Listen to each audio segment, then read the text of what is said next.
राधे राधे सभी को अहोई अष्टमी की बहुत बहुत शुभकामनाएं। मैंने अहोई अष्टमी के पूजन के लिए मायने के लिए हलवा बना लिया है और अब मैं यहाँ पर एक प्लेट में चौक बनाकर पूजन के लिए रख रही हूँ अपने भगवान के मंदिर में, क्योंकि मैं पूजन के लिए एक चौकी जो है लगाई जाती है वो नहीं लगाऊंगी, क्योंकि मेरे बच्चे जो हैं उसको नीचे से उठाकर अस्त व्यस्त कर देंगे। क्योंकि हम जो है अहोई अष्टमी पे इस चौक पर चौकी लगाकर जो कलश स्थापित करते हैं उसको दिवाली वाले दिन ही जो है वो उठाया जाता है और उसी से बच्चों का मुंह धुलाते हैं और स्नान कराते हैं। और यह पूजा जो है वो बच्चों के दीर्घायु, स्वस्थ जीवन और उनके जीवन के जीवन में उनको हर चीज़ सुख, शांति, संपन्नता सब प्रदान हो, उसके लिए एक माता के द्वारा की जाती है। वही माता जो है वो उनकी जब हम कहानी पढ़ते हैं तो उसमें ऐसी कहानी आती है कि उन्होंने आशीर्वाद स्वरूप एक साहूकार को आशीर्वाद दिया तो उनके पुनः पुत्र जो है वो हुआ। और ऐसे ही जो एक कहानी आती है जिसमें कि एक भाभी है उनकी कोख को बांध दिया गया था तो उनके संतान नहीं हो रही थी तो उन्होंने वही माता से सौभाग्य प्राप्त किया था। तो इसी तरह से भगवान सभी जो हमारी बहनें हैं और माताएं हैं उन सबको प्रभु संतान का सुख प्रदान करे और सभी की संतान को दीर्घ आयु, स्वस्थ जीवन प्रदान करे। तो मैं अपने मंदिर में, क्योंकि मेरे राम दरबार भी है, शिव शंकर की परिवार है, शिव परिवार भी है, तो उस सब भगवानों को थोड़ा सा सेटल कर रही हूँ ताकि मैं यह जो प्लेट चौक जो बनाया है उसको यहाँ पर रख सकूँ और उस पर कलश को स्थापित कर सकूँ। अहोई अष्टमी जो व्रत है यह भी हमारे यहाँ पे कुछ जो करवा चौथ है उसके जैसे निर्जला व्रत रखा जाता है। जैसे करवा चौथ पे चंद्रमा को अर्घ देते हैं और उसके बाद में व्रत संपूर्ण करते हैं, ऐसे यहाँ पर तारों की छाया जब हो जाती है, तारे जब निकल आते हैं तो उनको अर्घ दिया जाता है और पूजन किया जाता है। मैंने यहाँ पर वैसे सारी तैयारियाँ कर ली हैं पूजन की, बस थोड़ी सी तैयारी रह गई है।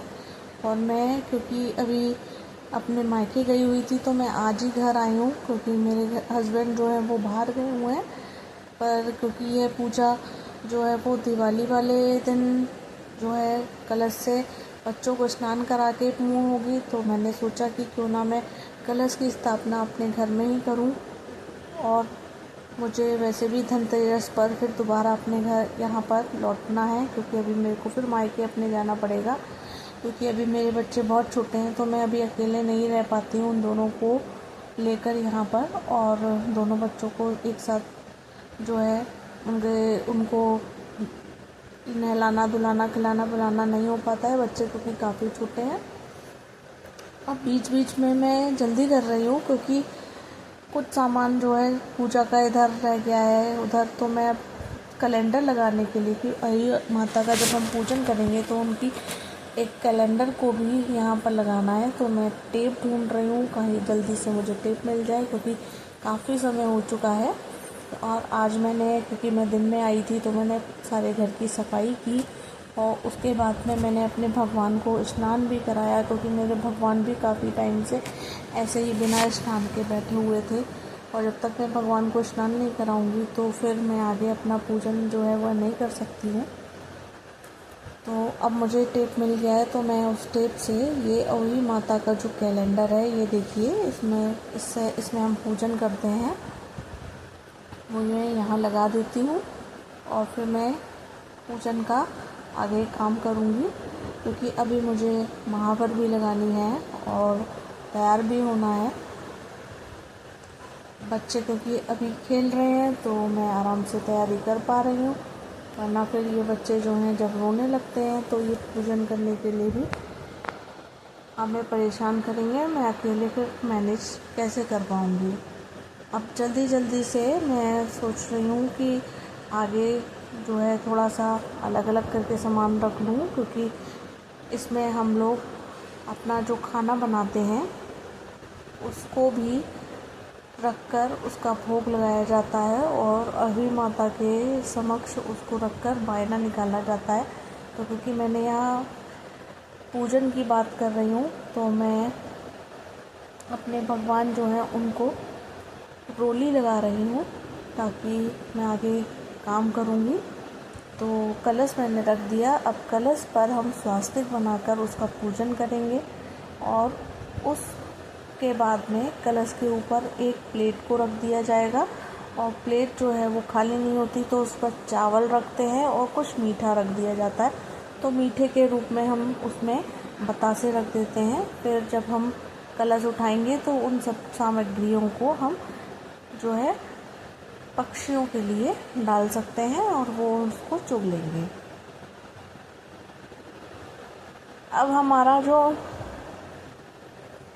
पूजन का समय है वो भी धीरे धीरे बढ़ रहा है आगे की तरफ, क्योंकि अभी शाम के 4:30 पौने 5 का समय हो रहा है और मैं तो अभी तैयारी कर रही हूँ। और जहाँ तक है 5:30 से मैं अभी कथा पढ़ना जब चालू करूँगी तो उसके बाद तक तो तारे निकल ही आएंगे। भगवान का पूजन हो और पुष्प ना हो ऐसा हो नहीं सकता।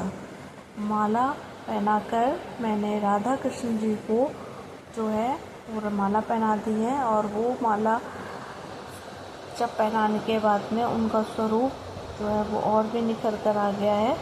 और छोटे छोटे जो और पुष्प थे उन पुष्पों से मैंने अपने सभी भगवान जो हैं शिव परिवार, दुर्गा जी, राम दरबार, लड्डू गोपाल, ठाकुर जी महाराज सभी को जो है वो श्रृंगार कर दिया है। अब श्रृंगार करने के बाद उनका वो और भी सुंदर और अद्भुत नज़र आ रहे हैं। ऐसा मन करता है कि बस इस स्वरूप को निहारते रहो, निहारते रहो, निहारते रहो।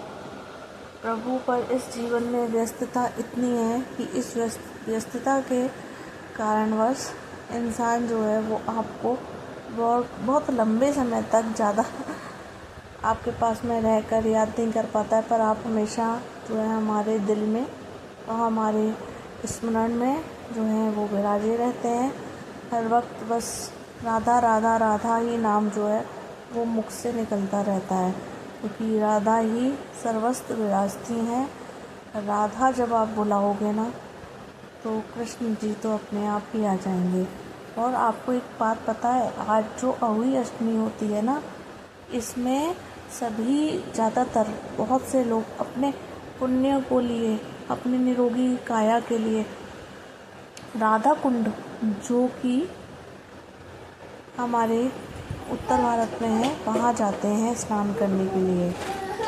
ये देखिए मैंने एक कटोरे में वायना निकाल दिया है, भगवान जी के भोग के लिए प्लेट लगा दी है और ये मेरा कलश जिस पर मैंने दिया जला के रखा है अहोई अष्टमी का वो तैयार हो गया है। अब मैं अहोई अष्टमी का कर रही हूँ पूजन, क्योंकि अब थोड़ा समय हो गया जब हमें पूजन करके तारों को अर्घ देना है और उसके बाद में मैं कहानी पढ़ूँगी और ये पूजन जो है वो पूर्ण होगा।